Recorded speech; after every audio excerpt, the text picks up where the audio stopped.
One of the theologians who has most informed my view of how questioning can enrich faith is the late great theologian Marcus Borg. Borg suggested three different phases of faith. He said that there's pre-critical naivete, and that is where we just accept what people have told us about the Bible and God as true because of who told us. Because a pastor or a parent, someone we love and respect, told us a certain interpretation and we just believe it. So, for instance, perhaps someone told us that the world was literally created in 7 days. And we believe that because we trusted the person who told us. Or perhaps they told us that there was really an ark, a big boat that Noah built, and he put all the animals in it. And we believe that because we love and respect who told us that. But as time goes on, Borg says that we enter the stage of critical thinking, and we recognize that what we have been told doesn't really compute with what we know to be factual about the world. So, for instance, we begin to learn that evolutionarily, the world was formed over billions of years, not created in 7 days.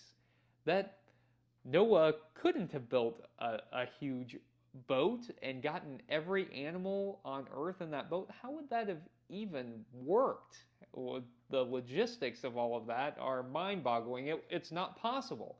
And so we begin to kind of deconstruct. We begin to think about how what we know to be factual doesn't compute. It causes cognitive dissonance with what it is that we have been told, what we have been faithfully believing for many years. And some people stop right there at critical thinking, but Borg suggests that there's a third phase that we should move into, and he calls it post-critical naivete. And he says this is the stage at which we recognize that even if something isn't factually accurate, that doesn't mean that there's not truth in the story. That old Native American saying, I don't know if it happened exactly like this, but I know it's a true story, where we begin to recognize that maybe the earth wasn't created in 7 days, but maybe that's not the purpose of the story. Perhaps the purpose of the story isn't to give us an evolutionary description of the earth, but instead to tell us that God was and is a part of everything on this earth and beyond.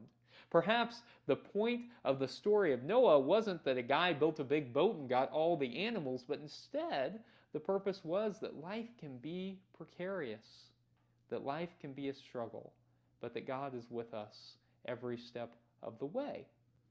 And you see, when we move into that stage, I think faith can be more meaningful.